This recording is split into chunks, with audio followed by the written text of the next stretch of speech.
Jadi bahkan bermodalkan handphone saja bisa, tapi apa untuk menghasilkan suara yang bagus, yang tidak ada noise itu kadang-kadang kita eh, apa menyelimuti di belakang selimut lah, di bawah selimut atau di dalam lemari gitu-gitu.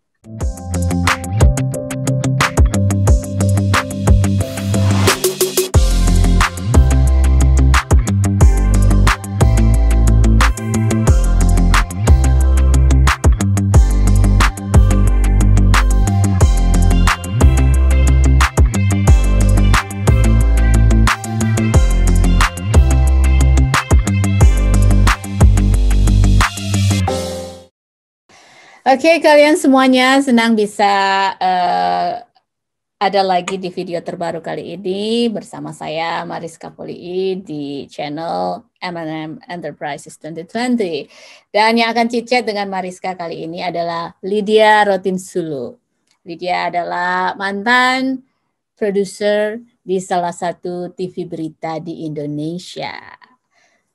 Dan sekarang dia sudah berada di ujung apa ini? Ujung gembira. Ujung gembira. Ujung Zoom. Oke, terima kasih Lydia atas waktunya. Senang ya. Maaf mengganggu liburannya.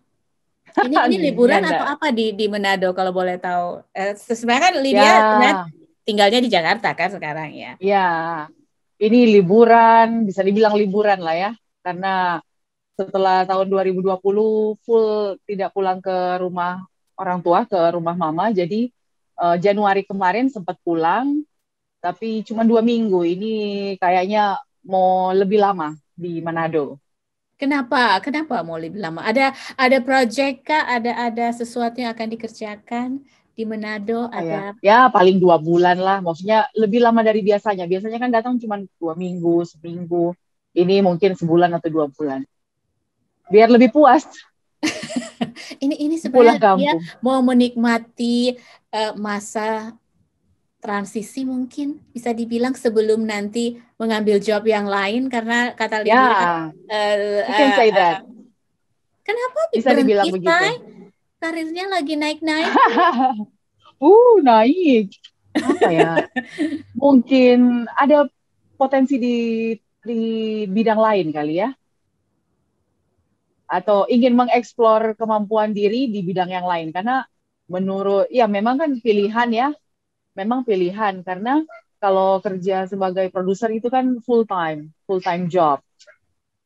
Bisa dibilang kita setidaknya itu maksimal itu bisa 12 sampai 15 jam ada di luar rumah. It means ada di tempat kerja atau bekerja, bisa di outdoor atau bisa di luar kantor atau di tempat kerja.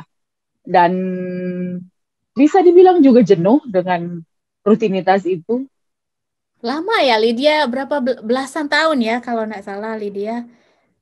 Di atas 10 tahun kayaknya ya. 12, hampir ya, 13 tahun. 13 tahun itu. Iya. Kita sama-sama dulu di TV lokal, tapi kemudian Lydia di Jakarta ke salah satu TV berita ya.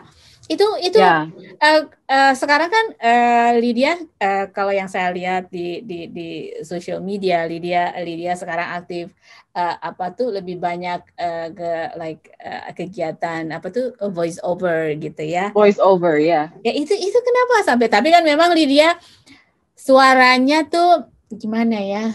Saya nggak tahu bahasa audionya tapi suara Lydia tuh emang apa ya, audible atau apa, pokoknya enak didengar lah.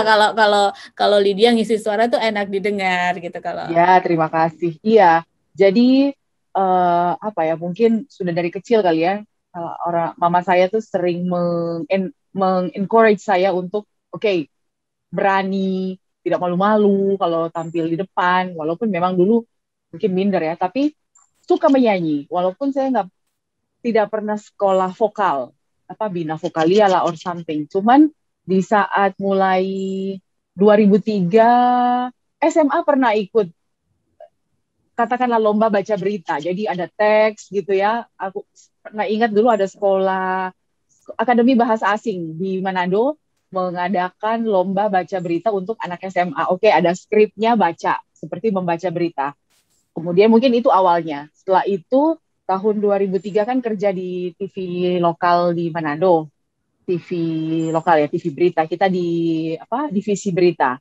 Terus mulai terasah mungkin ya karena membaca berita karena istilah VO dan dubbing tuh beda. Kalau dubbing itu yang sulik suara film gitu kita isi bahasa Indonesia gitu atau dari bahasa Inggris atau bahasa Meksiko, telenovela itu dubbing. Tapi kalau VO itu lebih ke katakanlah berita, IVR itu pengumuman dan iklan. Nah, terus 2003 kerja di TV lokal di Manado, mulai terasah baca berita, juga pernah jadi presenter di situ. Semakin semakin suka ya, semakin tertarik untuk mendalami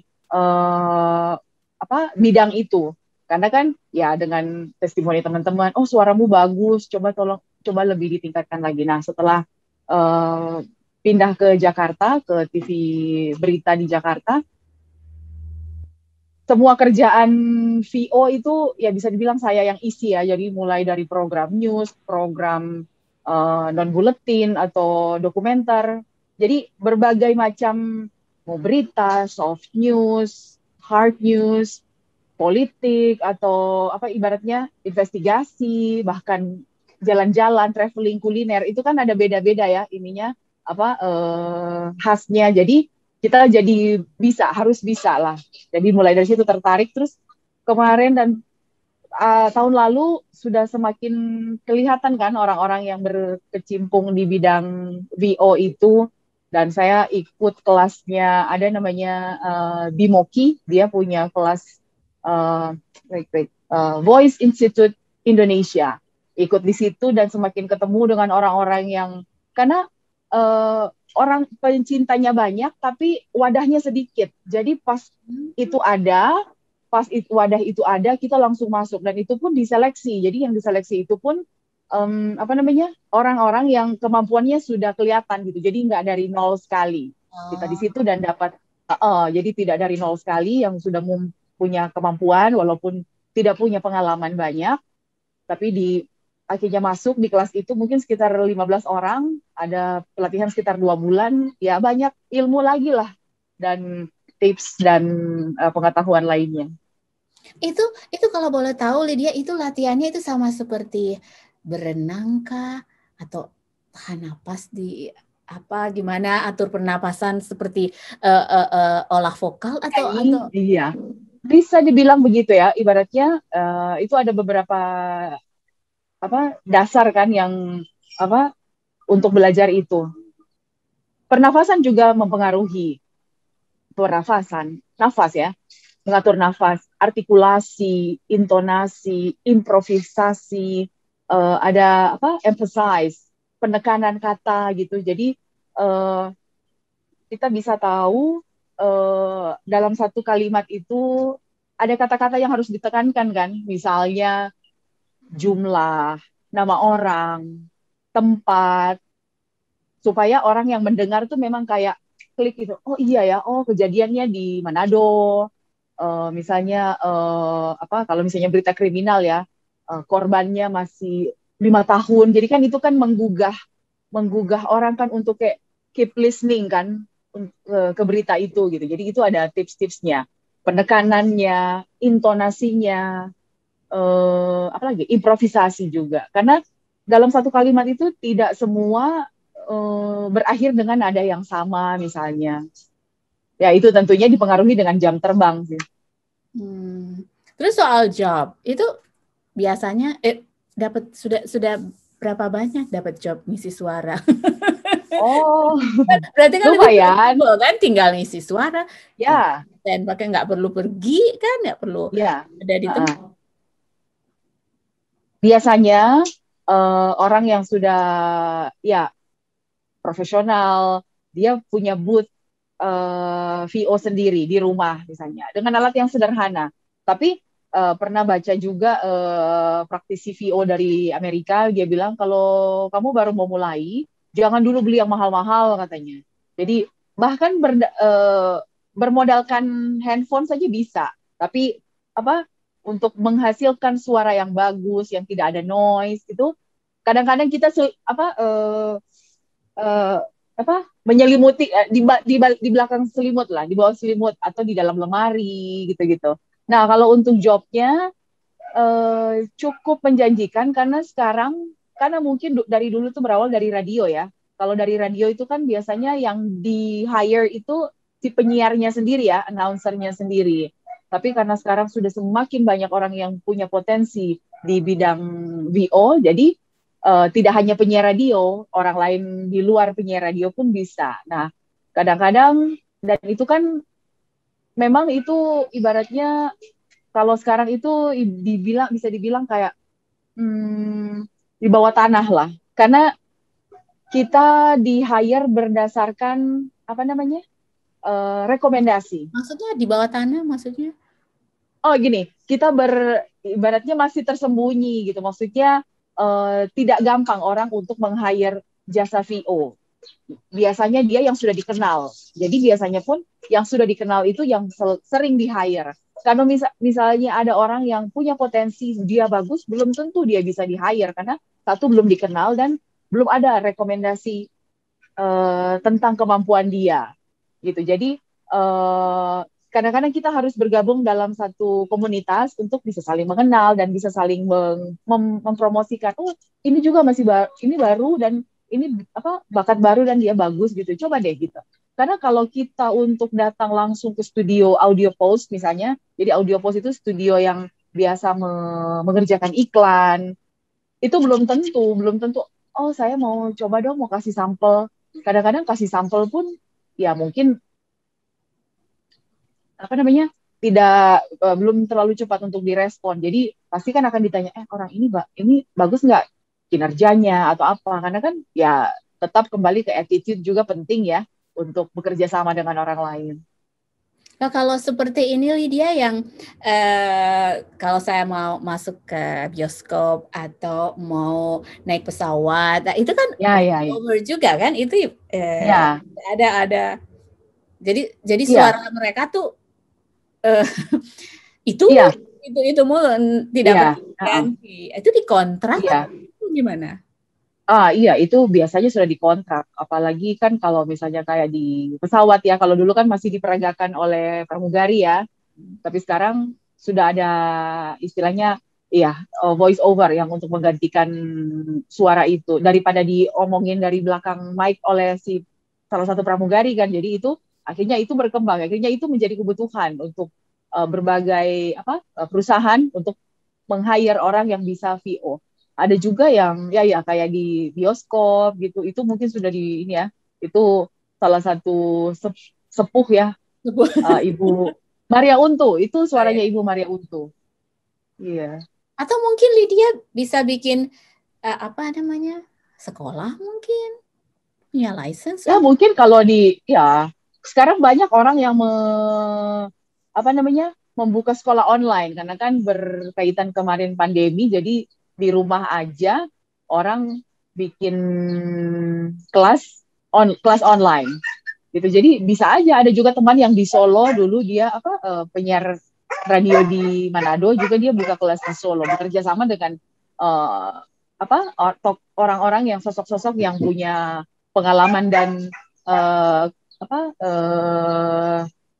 kemampuan di bidang voice over. Nah, kalau misalkan apa namanya tadi Lydia bilang ke Manado karena sekarang tidak lagi bekerja di TV. Itu ada enggak? Biasanya kan ya oke lah berapa hari gitu kan enak, tapi lama-lama kan jadi ridu juga kan.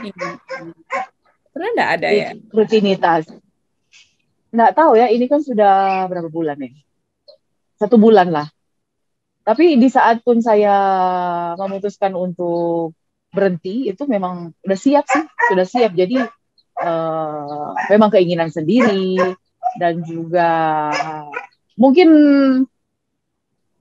apa ya, mau bilang kangen tapi mungkin belum terasa kali ya, mungkin beberapa bulan lagi mungkin baru baru terasa apa kayak kangen balik ke rutinitas itu. Tapi ya pilihan sih ya. Jadi mungkin ya pasti Tuhan sediakan lagi rutinitas yang baru. Oke, sekarang kita ke parenting. Lydia tuh mengurus 2 anak tuh sebagai ibu. Apa kira-kira yang ada kiat-kiat dari Lydia sebagai seorang ibu yang bekerja tuh di Jakarta pula ya, yang kerja di TV ya. Saya juga pernah kerja di TV, jadi tahulah ya seperti apa. Itu bagaimana mengurus 2 anak yang masih kecil, Lydia? Iya, kan anak saya yang besar umur 10 tahun, mau naik kelas 5. Yang kedua laki-laki, yang pertama perempuan, yang kedua laki-laki umur 5, belum sekolah. Kalau yang pertama ya, umur 10 itu tantangannya saat dia kelas 1 ya. Di saat saya masuk malam. Nah, Masuk malam kan namanya TV, nah, TV 24 jam kan, TV berita pula kan. Jadi tapi untunglah di tempat kerja saya tuh sangat ini ya, apa namanya, bisa mengerti. Oke, jadi kalau kita punya kebutuhan untuk apalagi terkait keluarga, anak itu sangat sangat sangat bisa mengerti. Jadi ibaratnya waktu itu saya masuk, oh bukan, waktu itu saya masuk pagi di saat anak saya sekolah kelas 1. Tahun-tahun pertama sekolah kan jadi kayak maunya kan didampingi ibu ya, dan maunya didampingi mamanya sendiri. Tapi kan waktu itu saya nggak bisa karena dijemput ke kantor aja 4:30 pagi. Karena untuk program jam 11 siang. Jadi sedikit keteteran. Jadi misalnya mungkin ada laporan, wah ini anaknya ngambek, nggak mau sekolah atau apa gitu. Akhirnya mungkin setengah tahun berjalan saya minta masuk malam supaya paginya saya bisa mengawasi dia kan untuk urus keperluan di pagi hari itu yang paling krusial kan, mau sekolah, bangunin, apa, sediain, sarapan, segala macam. Intinya harus bisa membagi waktu sih. Pintar-pintar membagi waktu. Pasti waktu bisa dibagi, tapi bagaimana caranya membagi itu ada tergantung di kita gimana mengaturnya. Pernah enggak dia kan 10 tahun pernah komplain enggak? Atau karena so terbiasa dia ya lihat mamanya Ya yang komplain kadang-kadang, kan kadang-kadang dia bisa bicara bahasa Manado juga kan, karena di rumah juga ya karena kan apa ya mother tongue ya, jadi akhirnya spontan keluar kalau saya ngomong. Jadi kadang-kadang dibilang, ya Pak Soma mesti pergi kantor terus tiap hari begitu kan. Memang harus sudah komitmen gitu kan.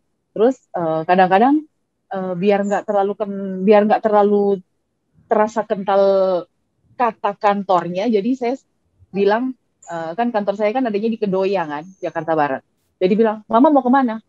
Mau pergi Kedoya, mau pergi Kedoya gitu. Jadi nggak terlalu kentara bilang mau pergi kantor gitu, mau pergi Kedoya gitu.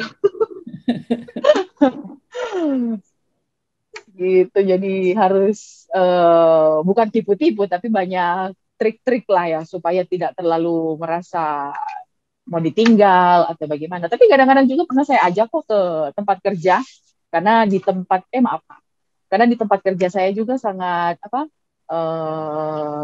child friendly ya, jadi ibaratnya bisa lah selama tidak mengganggu. Kan ada tempat kerja lain kan yang memang tidak boleh bawa anak kan, kita boleh silakan duduk di samping gitu ya, dikasih apa biar dia sibuk menggambar, mewarna atau baca. Nah, sekarang kan Lydia banyak di rumah, banyak dengan dia tuh gimana? Tidak ada lagi komplain. Iya, tidak ada komplain. Cuman saya yang komplain mungkin karena kan masih belajar di rumah ya. Jadi ya cukup membuat habit mereka berubah.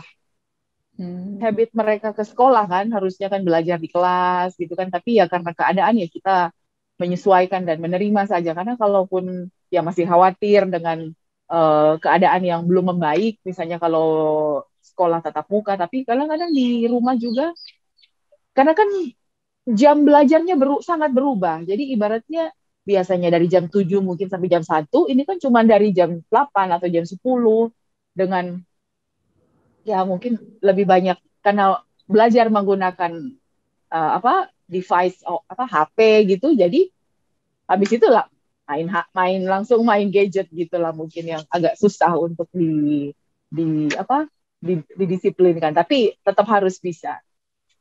Oke, Lydia, itu kelapa tart dan bisnis kue-kue masih jalan. Itu Masih jalan itu kan karena ingat Lydia itu enak sekali. Aduh. oh thank you itu resep dari mama saya, makanya saya namain makanya kita kasih nama dapur Mike. Jadi ibaratnya apapun, jadi produk halal dan sebagian besar makanan khas Manado. Mau dia kue atau makanan, baik dari pinutuan, apa bubur Manado, kelapa tart sih, yang produk utamanya kelapa tart dan pampis Jakalang. Berarti ini di Manado, berarti usaha itu jalan atau sekarang kan Ya lagi untuk sementara enggak, kalaupun mau jalanin untuk sementara enggak sih karena lagi liburan. bagaimana itu kata teman-teman Manado sekarang bagus, Lydia, benarkah seperti itu? Oke, Banyak kalau tempat saya bisa rekreasi. kasih, oh iya, eh, pokoknya dalam beberapa tahun terakhir ya, mungkin 10 tahun terakhir sudah semakin berkembang ya. Jadi tidak Java sentris, itu patut diacungi jempol untuk pemerintahan sekarang, baik pemerintahan pusat atau pemerintah daerah, semakin berkembang, infrastruktur jalan semakin bertambah, jadi jalan-jalan alternatif semakin banyak, terus apa ya sektor pariwisata ya mulai dari restoran, kuliner, apa restoran, hotel, penginapan, apalagi ya tempat wisata. Dengan adanya sosial media kan orang semakin apa ya ibaratnya narsis selfie, posting di Facebook, di Instagram, akhirnya jadi orang jadi banyak tahu, oh ada tempat ini, ada tempat ini. Memang konsekuensinya ada lagi itu kan kalau ada satu tempat wisata, objek wisata semakin banyak diketahui orang, pasti konsekuensinya satu, semakin ramai dan sampah. Nah, Sampai itu iya kan? Sampah. lagi. Karena iya, karena tidak semua orang kan bisa mendisiplinkan dirinya untuk oke, saya datang ke pantai ini, tapi saya tidak meninggalkan sampah di sini. Harusnya kan oke, dibawa lagi ke mobil atau taruh di tempat sampah. Itu sih yang salah satu hal yang eh, apa jadi perhatian juga. Terus ya mungkin ya semakin ke sini kan SDM kan pasti akan semakin terasah ya untuk bagaimana melayani apa pelanggan. Itu sih kan salah satu problem, katanya problem orang Manado kan dari dulu itu kan SDM, etos kerja. Tapi pasti akan semakin membaik lah. Karena kan potensi pariwisata untuk mengajak orang datang, apalagi kan apa Likupang mau jadi salah satu dari 5 destinasi ya, Iya. Cerita 5 cerita destinasi. dia soal pantai atau di Likupang kan yang katanya Hidden Paradise gitu. Paradise. Nah itu Belum belum kita belum pernah pergi, belum baru mau ke sana. Jadi kalau dulu kan cuman Bunaken, Bunaken, Siladen gitu. Bahkan Pantai Malalayang mau pergi ke sana, cuman katanya sedang lagi ditutup karena apa? Mau ada pengerjaan ya, reklamasi mungkin ya nggak tahu, ada pembangunan apa lagi begitu. Jadi di Pantai yang di Pantai Pal yang di Likupang belum. oh belum belum pernah pergi. Tapi katanya bagus sekali. Cuman lihat di foto kan. Kalau dulu cuman sampai waktu itu masih kerja di TV yang di Manado itu, dulu pernah liputan ke Pulisan. Gangga juga pernah, tapi kalau di Pantai Pal belum. Itu memang terus katanya tuh yang di Minut juga sekarang bagus ya Lydia, jalan dan Iya, pengelolaan. Iya, jalan.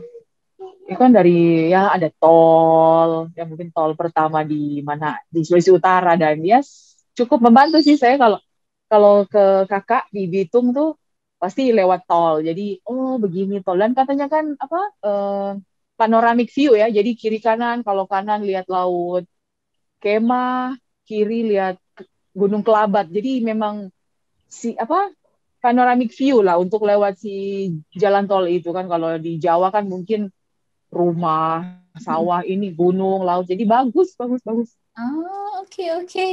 Oke, Lydia, Ya. di akhir chit-chat kita boleh dong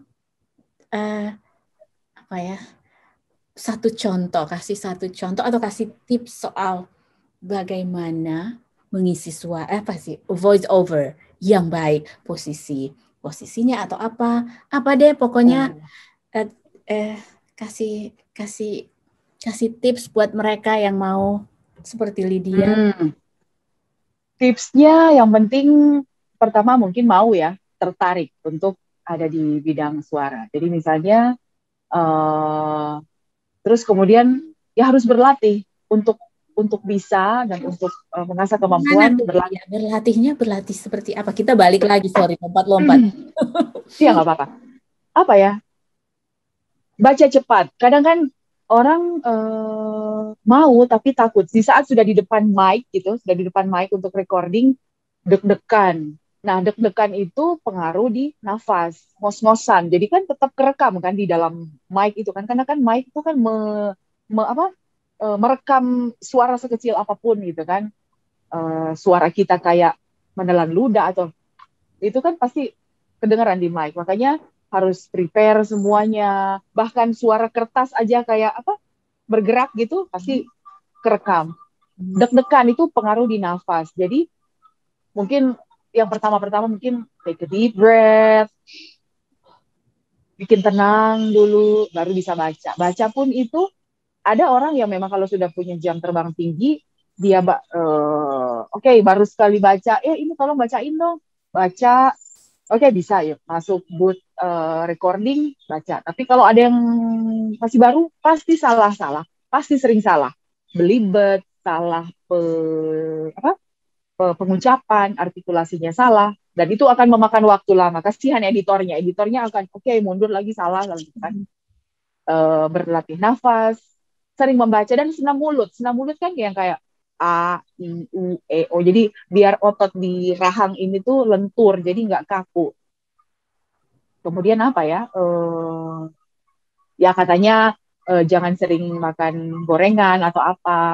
Mungkin di setiap orang berbeda-beda, tapi bisa dijalankan sering minum air putih, minum air hangat apalagi. Apalagi di saat mau eh, merekam suara. Kalau contohnya biasanya apa ya? Misalnya mungkin yang pernah saya baca, misalnya begini Waktu mungkin. di waktu di itu di kelas mungkin di trainingnya atau di mana gitu, Iya, Lydia ingat sepatah dua patah kata. misalnya dari waktu yang dari tempat kerja lama ya, jadi kayak misalnya kita mau membuka, ada salah satu program yang dia harus pakai opening, tapi pakai voice over, bukan dari si presenternya. Jadi misalnya, dari Grand Studio Metro TV Jakarta, dari Grand Studio Metro TV Jakarta, kita berjumpa lagi dalam program Selamat Pagi Indonesia. Dalam 1,5 jam ke depan, kami akan menyuguhkan berbagai informasi menarik yang patut Anda simak, di antaranya dari Jakarta, Jawa, dan Bali. Mungkin seperti itu. Ya, ya, thank you. Jadi kita jujur pengen Lydia, cuma tipikal suara agak cempreng gitu. Soft. Ya, mungkin bukan cempreng, tapi soft. Ada orang bisa kok dilatih karena keep practicing mungkin ya. Oh, oke. Ada tipe suara yang di saat dia baca karakternya beda. Tapi di saat dia bicara biasa chit-chat ngobrol dengan orang beda. Oh, oke deh nanti Ya begitu. coba Lydia ya. Sip, Oke, sip. terima kasih. Salam buat kedua Putri dan Putra ya. Saya lupa namanya, yang independen. Amy dan ya, Amy independen ya. Amy yang suka bilang, kan saya independen. Kecil. Hai. Ini yang kecil mau nongol juga. Ini yang Timmy. Timmy, hai. Coba voice over dong. Voice over. Oke. Thank you Lydia. Salam buat Ebet, salam buat semuanya, Mami dan lain-lain ya. Terima kasih. Salam buat semua di sana juga. Kapan ke Manado? Siapa tahu aku dapat di sini. Sama-sama. Lagi nunggu border dibuka, Lydia. Oh iya, betul. Suami belum boleh, saya boleh. Oh iya, oke. Salam buat suami juga. Hai Lydia, oke. Sehat selalu. Sama-sama. Oke, kalian semuanya, itu dia tadi Cicet Mariska bersama Lydia Rotinsulu, dan seperti biasa di akhir video ada tips. Ini tips yang lain, bukan tips tentang voice over dari Marty Lyons. Ini dia. Hello and welcome back to another tip from Marty. Today's subject was about job satisfaction. When you think about what it is we're looking for in a job, a lot of people think, well, they want a job that's going to be easy and they can just go in and do it all the time, and they'll just repeat this for 20 or 30 or 40 years and then they check out and they retire. What turns out is that that's what people think they want, but more often than not, they get very discouraged when they're in a job like that because they're not growing, they're not learning or doing anything. And that's usually really gratifying when you're in a job where instead of just going in and going through the motions, you actually get to engage your brain. And so the idea that people would go into a job and just pull that lever 1,000 times a day and do that every day for 30 years, while there are some people that are okay doing that type of job, by and large, most people want new challenges. And so here's the interesting conundrum is say, you know, John, you did a really good job with this project we gave you last week or last month or whatever, and we got really good results. Your reward for that? Some people think, well, it would be an easier job. And actually, the reward for that would be to do a job that's even harder, a little bit harder, achievable. You can grow and learn how to do that job and be successful in that role. And you find out that when you ask people about, you know, what is it they want to do? Well, in some sense, they think they want to do something that's just a little easier or more relaxing. They actually want bigger challenges. We grow when we work through those challenges, and that's what people want. They want to know, what's the next goal? The reward for doing a great job is a job that's a little bit harder, and it's a bit of a stretch. I know you can do it, and you give them that confidence and say you're willing to help back them on that. And instead of then asking yes or no, do you want to take that job or not, the smart question would be to say, would you like to talk about that more? Which implies that maybe there's more information they want or whatever. In reality, most people have already made their mind up and say, yeah, I'm really interested in that. I think I'd like to do that. And so that's kind of an interesting conundrum. As we go further into our careers or do different jobs, we actually want more challenging jobs, and the reason why is it keeps our brain engaged and we walk away feeling like we actually did something and our time was well spent, and it's a good benefit for the person and for the company. So there's your tip for the day. Stretch yourself, look for more difficult challenges that are doable and manageable, get your managers backing on there, and you'll probably have a more successful career. Thanks for watching. Hit one of these buttons if you haven't hit one of those before, and we hope to see you again on the next show. Thank you and have a great day. Bye-bye.